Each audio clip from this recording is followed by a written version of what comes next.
నారదుడు ఎందుకయ్యాడో తెలుసా అండి? నారదుడు ఒక దాసీపుత్రుడు. ఆయన తల్లిగారు చిన్నతనం నుంచి బాగా ఐశ్వర్యవంతులైనటువంటి ఒక బ్రాహ్మణుల ఇంటిలో ఊడిగం చేసేది ఆవిడ. వాళ్ళ గిన్నెలు తోమడం, వాళ్ళ ఆవులకి పాలు పితికి పెట్టడం అది చేసేది. తల్లి ఎక్కడికి వెడితే అక్కడికి ఆ కొడుకు కూడా వెళ్ళిపోతుండేవాడు. ఈ బ్రాహ్మణుల ఇంటిలో తిరుగుతున్నాడు. వాళ్ళు వేదాంగములను చదువుకున్నవారు. ఆ ఇంటికి వర్షాకాలంలో అటుగా వెళ్ళిపోతూ సన్యాసులు కొంతమంది చాతుర్మాస్యానికని వచ్చారు. వస్తే అమ్మతో పాటు ఈ పిల్లవాడు కూడా అక్కడ ఉన్నాడు. ఒరే, రోజు నువ్వు స్నానం చేసేసి పొద్దున్నే కాస్త వాళ్ళకి పీటలు వేయడం, దర్భాసనాలు వేయడం, వాళ్ళ మడిబట్టలు తీసుకురావడం, ఇలాంటి పనులు చేస్తుండ్రా అన్నాడు యజమాని. నారదుడు రోజు స్నానం చేసి వీళ్ళకి ఆ బట్టలు తీసుకొచ్చి అక్కడ పెడుతుండేవాడు. వాళ్ళు సన్యాసులంటే లోకమంతటా పరబ్రహ్మమును చూసేవాళ్ళు. దాసీపుత్రుడు అని కూడా వాళ్ళు చూడలేదు. వాళ్ళు 2 గొప్ప వరాలు ఇచ్చారు నారదుడికి. ఏమిటో తెలుసా అండి? 5 సంవత్సరముల పిల్లవాడు తమకి చేస్తున్నటువంటి సేవ చూసి వాళ్ళు తినగా మిగిలినటువంటి ఉచ్ఛిష్టాన్ని నారదుడికి ఇచ్చేవారు. ఇది నువ్వు తిను.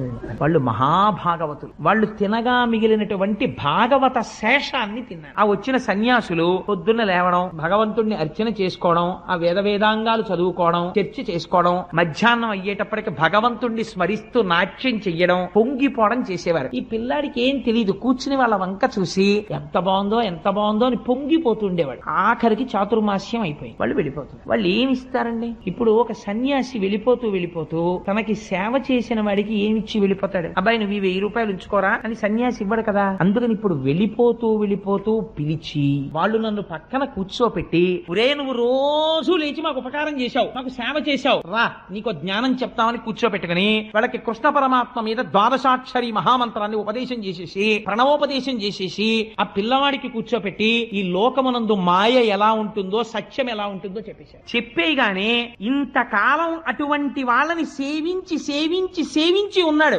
సత్పురుష సాంగత్యం. అటువంటి సత్పురుషులతో తిరిగి హృదయం అంతా పరిశుద్ధి అయిపోయింది. వెంటనే ఈయనకి మనసులోకి అందేసింది. పైకి అమ్మతో తిరుగుతున్నాడు కానీ ఆ సన్యాసులు వెళ్ళిపోయారు. చాతుర్మాస్యం అయిపోయింది. లోపల ఆ శ్రీమన్నారాయణుణ్ణి తలుచుకుని పొంగిపోతూ రోజు అమ్మతో వెళ్ళేవాడు. ఒక రోజు చీకటి పడిపోయిన తర్వాత ఆ బ్రాహ్మణులు పిలిచి, అమ్మ, పెరట్లోకి వెళ్లి ఆవుల పాలు పితికి పట్టరా అన్నారు తల్లిని. ఆ తల్లి ఆవుల పాలు పితుకుదామని వెళ్ళింది. అక్కడ ఒక పెద్ద త్రాచుపాం పడుకుంది. ఆవిడ చూడకుండా దాని మీద కాలేసింది. ఆ త్రాచుపాం ఆవిడ్ని కరిచేసింది. తల్లి చచ్చిపోయింది. అప్పుడు ఆయన పిల్లవాడు అనుకున్నాడు, అమ్మయ్య, నాకున్న ఒకే ఒక బంధం తెగిపోయింది. అమ్మ అన్నదొకటి ఉండడం వల్ల నేను ఈ ఇంట్లో అమ్మతో పాటు తిరగవలసి వచ్చింది. ఇంకిప్పుడు నేను స్వేచ్ఛా విహారిని, అంతటా ఈశ్వరుణ్ణి చూస్తూ వెళ్ళిపోతానని వెళ్ళిపోయాడు. అలా వెళ్ళిపోయి ఒక మహారణ్యంలోకి వెళ్ళిపోయాడు. పెద్ద పులులు తిరుగుతున్నాయి, క్రూర సర్పాలు తిరుగుతున్నాయి. ఆయన అనుకుంటున్నాడు, నాకేమిటి భయం?